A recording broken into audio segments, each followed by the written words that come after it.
जो कुछ भी किया जा चुका है वह हमेशा उस चीज की तुलना में कुछ भी नहीं है जो किया जाना बाकी है। स्वागत है सुतांजलि के 10वें वर्ष के चौथे अंक पर। परख अहंकार की।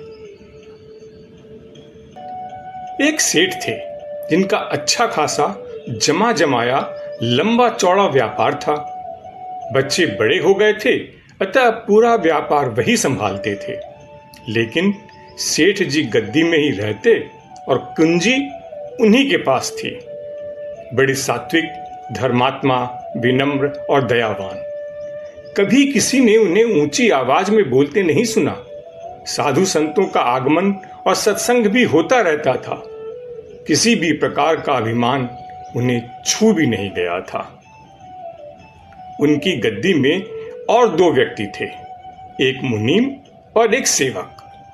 सेवक वृद्ध हो चला था। आखिर एक दिन नौकरी छोड़ अपने गांव चला गया। सेठ जी को परेशानी होने लगी। उन्हें एक सेवक की आवश्यकता थी। संयोग से एक युवक काम की तलाश में आया। सेठ जी तो आदमी की खोज में थे ही। उन्होंने उस युवक को देखा और काम पर लगा दिया। लेकिन फिर अगले दिन उन्हें ख्याल आया कि मैंने बिना परखे इसे रख लिया, कि धोखा न दे जाए। अतः वे उसकी परीक्षा लेने लगे। यथा रुपए गिराना, रुपए से भरे बटुए को गल्ले में बंद करना भूल जाना, कीमती सामान छोड़ देना आदि। लेकिन सेवक हर परीक्षा में बिना दाग के निकलता गया। सेवक सब उठा उठा कर सेठ को वापस दे देता था। जैसे जैसे परीक्षा आगे बढ़ती गई, सेठ जी का विश्वास दृढ़ तो हुआ, लेकिन उनकी दुविधा भी बढ़ती गई। घर में बहुत सी कीमती चीजें हैं कि उठा ले गया तो बेकार नई मुसीबत खड़ी हो जाएगी। इसकी और जांच करनी चाहिए।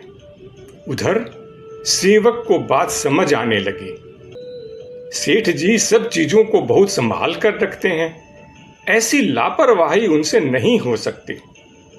उसे जो भी मिला सेठ जी को सौंपता रहा, लेकिन उसे यह अच्छा नहीं लगा।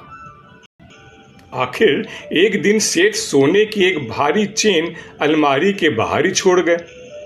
सेठ जी ने विचार किया कि संभव है अधिक प्रलोभन सामने आने पर वह फिसल जाए। अगले दिन देखते क्या है, लड़का घर से गायब है। मन ही मन कहने लगे, मेरा अंदाजा ठीक ही था। लड़का सचमुच किसी बड़ी चीज की फिराक में था। अरे, आजकल के लड़के बड़े चलताऊ होते हैं, उन पर भरोसा नहीं किया जा सकता। सेठ जी इस उहापोह में थे कि उन्हें अपनी गद्दी के किनारे कुछ रखा दिखाई दिया। उत्सुकता से उठाया तो एक पर्चा था जिसमें वह सोने की चेन थी और पर्चे पर लिखा था, सेठ जी, अविश्वास से विश्वास नहीं पाया जा सकता। दूसरे भी आपको परख सकते हैं। सेठ जी की आंखें खुल गई। उनका पूरा अभिमान पिघल कर बह गया। उन्होंने उस युवक को बहुत ढूंढा, पर वह तो उनकी पहुंच से बाहर निकल चुका था। उसने परखने वाले को ही परख लिया था। अहंकार के अनेक स्वरूप होते हैं। ये अपना रंग बदलते रहते हैं। इससे बचना आसान नहीं। अगर आप सोच रहे हैं कि आपने अहंकार को जीत लिया है, उसे मार डाला, तो समझ लीजिए अहंकार मरता नहीं, केवल रूप बदलता है। हाँ, अहंकार मरता नहीं है। पहले वह आध्यात्मिक बनाता है। पहले वह कहता था, मैं दूसरों से अधिक सफल हूं। फिर वह कहने लगता है, मैं दूसरों से अधिक जागरूक हूं। पहले उसे धन पर गर्व था, अब उसे त्याग पर गर्व है। पहले उसे शरीर सुंदर चाहिए था, अब उसे व्यक्तित्व पवित्र दिखाना है। पहले वह संसार को प्रभावित करना चाहता था, अब वह साधकों को प्रभावित करना चाहता है। नाम नया हुआ, पर गांठ वही रही। गीता इसे बहुत तीक्ष्ण शब्दों में पकड़ती है, मिथ्याचार। बाहर इंद्रियां संयमित दिखें, पर भीतर मन विषयों में घूमता रहे, तो वह साधना नहीं, वह सजाया हुआ पाखंड है। अहंकार के अनेक स्वरूप होते हैं। ये अपना रंग बदलते रहते हैं। इससे बचना आसान नहीं। अगर आप सोच रहे हैं कि आपने अहंकार को जीत लिया है, उसे मार डाला, तो समझ लीजिए अहंकार मरता नहीं, केवल रूप बदलता है। हाँ, अहंकार मरता नहीं है। पहले वह आध्यात्मिक बनाता है। पहले वह कहता था मैं दूसरों से अधिक सफल हूं। फिर वह कहने लगता है मैं दूसरों से अधिक जागरूक हूं।